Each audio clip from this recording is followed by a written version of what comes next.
La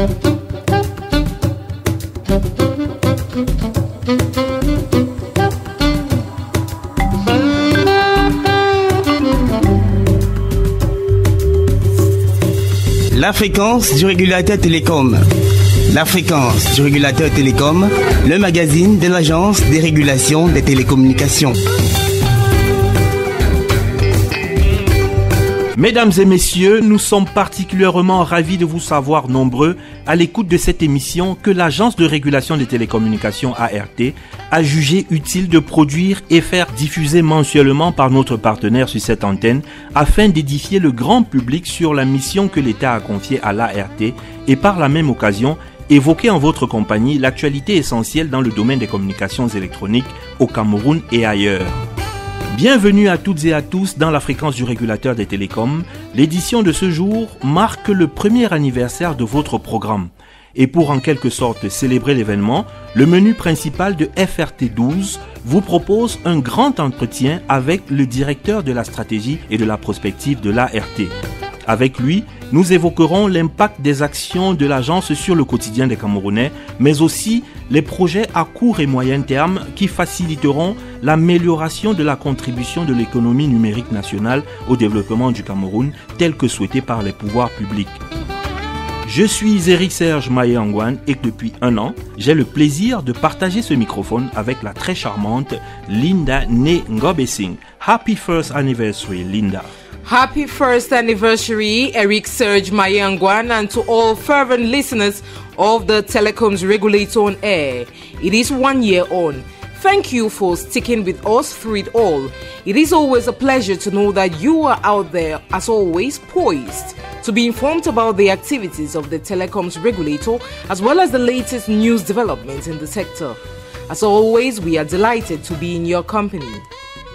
Since the Telecoms Regulator on Air kicked off on May 27, 2021, our objective has been to edify Cameroonians of the important role played by the Telecoms Regulator in contributing to a more vibrant economy. Just how successful has this been? We took our microphone to the streets of Yaoundé once again, just like we did when we started, to find out from Cameroonians what they know about TRB. Take a listen. Bon, sincèrement, moi, je ne sais pas. Je sais que l'ARC intervient surtout dans la régulation des prix des télécommunications, des SMS, des transferts d'argent, de tout ce qui concerne les opérateurs de télécommunications. J'ai aussi cru entendre qu'il veille à ce que le Cameroun tout entier soit arrosé du réseau. Je ne connais pas trop de quoi est-ce qu'il s'agit, mais je connais quand même la définition du cycle, qui est l'agence de régulation des télécommunications. Je ne saurais me prononcer parce que dans le domaine de la télécommunication, on se pose la question réelle sur son travail. Tout ce que je sais de cette société, c'est qu'ils font dans la télécommunication. Aujourd'hui, vous tapez vos mégas. Vous ne surfez pas, mais quand vous voulez vous connecter, on vous dit que les mégas sont finis. À la suite de ce Vox Pop, nous vous proposons à présent de suivre le grand entretien que nous a accordé le directeur de la stratégie et de la prospective de l'ART.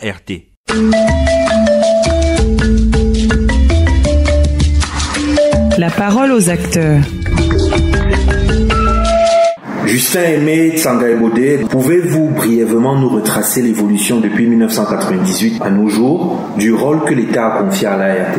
Il faut dire que très tôt, les opérateurs ne commercialisaient que la voix. Et avec l'évolution technologique, et nous étions là à la 2e génération, et maintenant on envisage d'entrer dans la 5e génération. À côté de cela sont venus se greffer autour de l'action principale des opérateurs des nouveaux usages. Les données ont pris de l'avance sur la voix. Pratiquement tout le monde utilise Internet et cela a eu une incidence significative sur l'action du régulateur où on parle de nouveaux modèles de régulation. Maintenant que nous avons les services financiers mobiles, les OTT, l'Internet des objets, est-ce que l'ART de 1998 devrait continuer à être celle de 2022? Nous allons revenir sur ce nouveau modèle de régulation un peu plus tard. Mais déjà, pourquoi est-ce qu'une loi parle de télécommunications et une autre de communications électroniques? Quelle est la différence entre ces deux termes? On va dire qu'au niveau des télécommunications, il n'y avait pas encore la convergence. Et quand arrivera la convergence des services et des infrastructures, on ira vers les communications électroniques. C'est-à-dire qu'à partir d'un même terminal, vous avez la voix, les données et l'audiovisuel. C'est trois choses qui ont convergé. On a donc migré les télécommunications en 1998 et le législateur camerounais en 2010 parle des communications électroniques. La réalité est la même. Déjà retenu que télécommunication, c'est toute transmission, émission ou réception et signaux, d'écrit, d'images, de sons ou de renseignements de toute nature par fil, optique, radioélectronique ou autre système électromagnétique. Si vous allez dans la définition des communications électroniques, vous verrez que c'est la même chose, mais sauf que les communications électroniques, c'est à la fois les télécommunications et les technologies de l'information et de la communication. Quelles sont les réalisations majeures dans le domaine des communications électroniques à mettre à l'actif de l'ART au bénéfice des Camerounais? Nos numéros sont en 9 chiffres. Au début, ils étaient à 6. Nous sommes passés à 7, à 8 et à 9 pour élargir le potentiel des abonnés que l'on pouvait avoir et prévoir également l'usage des numéros dans l'Internet des objets. À côté de cela, au début, vous savez, chaque fois qu'on demandait à quelqu'un son numéro, il vous retorquait quel opérateur. C'était à cause des problèmes d'interconnexion. Ces problèmes ont été résolus. Le prix plancher doit être le même des appels d'un opérateur à un autre. Avant, certains opérateurs chargeaient plus d'autres et chacun voulait avoir ses appels chez l'opérateur où il avait un numéro. Vous ne voyez plus des gens avec 3-4 téléphones en même temps.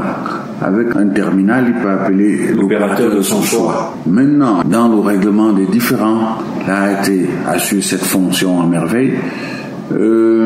La protection du consommateur également. Je dois d'ailleurs vous rappeler que dans la loi de 98, il n'y avait aucune mention du consommateur. On parlait encore des usagers. Tout à fait. Comme si c'était l'administration. Avec l'avènement de la loi de 2010, il y a tout un chapitre sur la protection du consommateur. L'ART même a créé toute une division des affaires juridiques et de la protection du consommateur, ce qui n'existait pas avant. Voilà quelques réalisations du régulateur. Et le régulateur a désormais sa notoriété. Aujourd'hui, quand vous dites ART, on vous dit téléphone. Vous avez parlé tout à l'heure de nouveaux modèles de régulation. De quoi s'agit-il concrètement? D'où partons-nous et vers quoi tendons-nous? Il faut dire que tout comme les réseaux des télécoms ont des générations, la régulation a également des générations. Aujourd'hui, en régulation, on est à la 5e génération. L'ART se trouve entre la 3e et la 4e. La régulation a 3 piliers. Un pilier économique, un pilier technique et un pilier juridique. Si on peut faire une analyse Pestel qui tient compte des facteurs politiques, des facteurs économiques, des facteurs technologiques, des facteurs sociaux, des facteurs environnementaux et légaux, tout ça est dynamique. Et vous savez très bien que la technologie va plus vite que la réglementation. Et chaque fois que la technologie avance, il faut bien que les lois et la réglementation se mettent à jour, qu'ils ne restent pas à la traîne. Et les équipements que l'on utilisait en 2G ne sont pas forcément ceux que l'on utilise en 3G, en 4G et peut-être en 5G. Avec tout cela, il faut toujours se remettre en question et avoir des outils techniques qui permettent de réguler. Donc, un nouveau modèle de régulation porte donc sur tous ces aspects. Comment allons-nous réguler les services mobiles financiers? Je vous ai dit que la régulation aujourd'hui a sa 5e génération. Et cette 5e génération-là, c'est la régulation collaborative. Nous sommes du secteur des télécommunications. Dans le secteur de l'énergie, on utilise la fibre optique. On utilise les infrastructures de télécommunications. Comment faisons-nous, nous qui sommes du secteur des télécoms, pour réguler certaines activités ou pans d'activités qui nous sont communs? Pour parler des services financiers mobiles, le régulateur financier, c'est pas l'ART. Vous avez la BEAC et la COBAC. Tout à fait. Alors, Comme tout cela transite par les téléphones, quelle est la base collaborative? Il faut donc un nouveau modèle pour tout cela. Les OTT, les over-the-tops, l'Internet des objets, Internet of Things, l'intelligence artificielle, des choses qui sont devenues au quotidien nos activités. Comment le régulateur fait-il pour être au diapason et pouvoir réguler tout cela? Donc voilà un peu la base du nouveau modèle de régulation. Justin Aimé Tchangaïbodé, merci. C'est moi qui vous remercie. La fréquence du régulateur télécom, le magazine de l'Agence des régulations des télécommunications. That was the Director of Strategy and Perspective at the Telecommunications Regulatory Board, enlightening us on the important role that the Telecommunications Regulatory Board plays in boosting the economy. The news. À l'occasion de la 136e fête du travail, célébrée le 1er mai 2022 au Cameroun sous le thème « Monde du travail, lutte contre la Covid-19, protection des emplois et productivité », plusieurs activités ont été organisées à l'ART.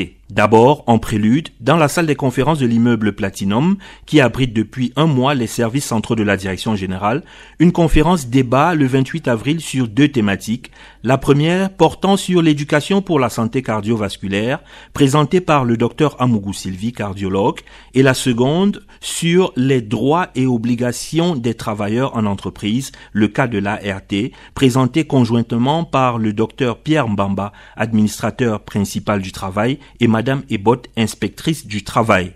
Le jour J, le 1er mai 2022, dans la matinée, le gouverneur de la région du Centre, Nasseri Paul Béa, a présidé la cérémonie de remise des médailles à plus d'une centaine de personnels décorés dans différents ordres. Cette cérémonie s'est déroulée en présence notamment de la présidente du conseil d'administration, le professeur Justine Difo Nechunkam, et du directeur général de l'ART, le professeur Philémon Zozam. Chers collaborateurs, chers récipiendaires, c'est l'occasion pour moi de réitérer que la direction générale reste disposée à poursuivre la mise en œuvre de toutes les actions au mieux-être du personnel en restant conforme à la réglementation en vigueur. La révision de la loi sur les communications électroniques au Cameroun, à l'initiative de l'agence, prend en compte le nouvel écosystème numérique ainsi que l'encadrement de certains avantages du personnel. Une délégation camerounaise conduite par le ministre des Relations extérieures, son Excellence le jeune Béla Mbela, composée de certains ministères et entreprises publiques dont faisait partie l'ART menée par le directeur général le professeur Philémon Zozam, a participé du 10 au 15 mai 2022 à la semaine économique et culturelle du Cameroun qui s'est tenue à La Haye aux Pays-Bas. L'ART a profité de cette belle opportunité pour se donner une visibilité à l'échelle internationale et prospecter dans tous les domaines utiles pour améliorer ses performances dans la régulation sectorielle. Toutes les informations utiles sont sur notre site internet www.art.cm, l'essentiel de notre actualité sur les réseaux sociaux, Twitter, LinkedIn, Instagram et Facebook. That's a wrap on this edition of the Telecoms Regulator on Air. The program was produced with assistance from the Communications and Public Relations Unit of the TRB, supervised by the Director General, Professor Philémon Zozam, and presented by Linda Ne Ngobesing and Eric Serge Mayangwan. Take the appointment on the Telecoms Regulator on Air. Until next month, it is goodbye and stay blessed. Goodbye, Maye. À bientôt, Linda.